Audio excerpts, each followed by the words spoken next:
ভাই ছিটকে গেছি ভাই, সকালবেলা যা টিজারটা দেখলাম আমি সিরিয়াসলি মন থেকে খুব খুশি। এরকম বাংলা সিনেমা হওয়া উচিত যেটা হলের এক্সপিরিয়েন্সটা আপনাকে দেবে, মাস অডিয়েন্সটাকে নিয়ে আসতে পারবে হলের মধ্যে। মৃগয়া তার টিজার বেরিয়েছে, ডাইরেক্টর অভিরূপ ঘোষ। এবং রিসেন্ট টাইমে কোনো ডাইরেক্টর যার কাজের দিকে তাকিয়ে বসে থাকি যে হ্যাঁ এই মানুষটা কবে কাজ আনবে, সেটা হচ্ছে অভিরূপ ঘোষ। যে ব্যাধের মতো সিরিজ বানিয়েছে, বেঙ্গল স্ক্যাম, রহস্য রোমাঞ্চ সিরিজ, এরকম ধরনের কিছু সিরিজ বানিয়েছে। মৃগয়া ডাইরেক্টর অভিরূপ ঘোষ, তার কাজে সবসময় নতুনত্বের কিছু ছোঁয়া থাকে। এইবার এই টিজারটা কিরকম হলো, এক কথায় ভাই ছিটকে গেছি, আর কিছু বলার নেই। রিভিউ কি শুনছেন যান, টিজারটা যান গিয়ে দেখে আসুন, তাহলে বুঝতে পারবেন যে আমি কেন এতটা এক্সাইটেড। তারপরে রিভিউটা শুনুন, তাহলে রিভিউটা দেওয়ার যে মানেটা, এত এক্সাইটমেন্টটা, তাহলে আপনারা বুঝতে পারবেন। এখানে যে গল্পটা বোঝা যাচ্ছে, একটা পুলিশের টিম আছে যেখানে ঋত্বিক দা আছে, অনির্বাণ দা আছে, বিক্রম আছে, এরা আছে। সৌরভ দা একটা গ্যাং চালায়, সেই গ্যাংটাকে শেষ করতে হবে। এই পুলিশদের টিমটার ওপরে সেই গ্যাংটাকে শেষ করার একটা দায়িত্ব পড়েছে। কিভাবে শেষ করে এই নিয়েই গোটা সিনেমাটা হতে চলেছে। দেখুন বেসিক গল্প এটাই মনে হচ্ছে, এরপরে তো আরো বেশি গল্প জানতে গেলে আমাদেরকে ট্রেলার বা সিনেমার জন্য অপেক্ষা করতে হবে।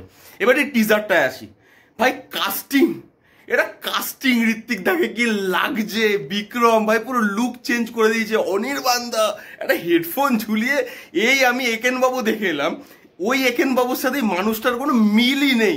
এরকম ধরনের কাস্টিং এর সৌরভ দা ভাই বিস্ট। আমরা জানি যে সৌরভটা এরকম ধরনের রোল কতটা ভালোবাসে, যে যেখানে মিটি রোল হবে, কিছু করার থাকবে। মন্টু পাইলটে দেখেছি আমরা কিরকম ধরনের একটা রোল বার করে দিয়ে গেছিল, এখানে সৌরভটাকে হেভি লাগছে, দেখে ভয় লাগছে। এই যে এত পাওয়ারফুল পুলিশ অফিসারকে দিয়েছে, ভিলেনটা এই 3 4 জনের সমানে গিয়ে কাজ করছে, এরকম পাওয়ারফুল ভিলেন দিতে হবে। তার সঙ্গে এখানে ভাই বিজিএমটা বিট বাই বিট যা কাটে, টিজারটা গল্প রিভিল করে না, জাস্ট প্লটটাকে আমাদেরকে একটুখানি বলে, কে কে আছে দেখায়। এখানে বিজিএম অ্যাকশন দিয়ে বার করেছে, এবং ভাই অ্যাকশন সিকোয়েন্সেস, এখানে কালার টোনের কাজ, যেভাবে আগুনটা যাচ্ছে গ্রামের মধ্যে, গাড়িটা গিয়ে গাছে ধাক্কা খাচ্ছে, সবাই বন্দুক নিয়ে যাচ্ছে, যে একটা চেস করছে, তারপরে সৌরভদার ওই ভায়োলেন্স একটা চেহারা, এই 3 জনের যে একটা মানে রাফনেস এই 3 জনের ক্যারেক্টারের মধ্যে ভাই হেভি। আর তার সঙ্গে ট্রেলার এডিট, মানে এই পুরো টিজারটার এডিটের সাথে সাথে না যেভাবে বিজিএমটা ওয়ার্ক করে, যেভাবে কালার টোনটা ওয়ার্ক করে, একটা রুটনেস ব্যাপার আছে এখানে, সেই জিনিসগুলো যেভাবে ওয়ার্ক করে, গল্প রিভিল করছে না, টিজারটা জাস্ট আউটস্ট্যান্ডিং হয়েছে। আমি সিরিয়াসলি বলছি, অনেক দিন বাদে একটা টিজার দেখলাম, প্রায় 5-6 বার আমি টিজারটা দেখেছি, আর প্রত্যেকবার হেডফোনে যখন শুনছি না, ওই বিটগুলো না বুকে এসে লাগছে, এত ভালো টিজার হয়েছে। সিরিয়াসলি খুব খুব সুন্দর, প্রোডাকশন কোয়ালিটি খুব হাই। অভিরূপদার কাজ সবসময় দেখার জন্য মুখিয়ে থাকি, এবারও দেখা যাক এই কাজটা কি করে।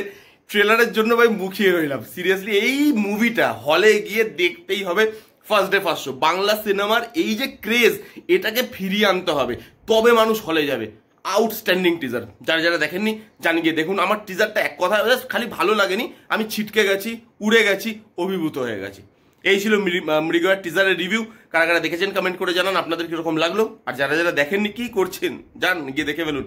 কেমন লাগলো রিভিউটা জানাতে ভুলবেন না। ভালো লাগলো please give it thumbs up, like করবেন, কমেন্ট করবেন, শেয়ার করবেন, চ্যানেলটাকে মাস্ট সাবস্ক্রাইব করবেন। দেখা হচ্ছে নেক্সট কোনো ভিডিওতে, ততক্ষণ bye bye, take care and be safe.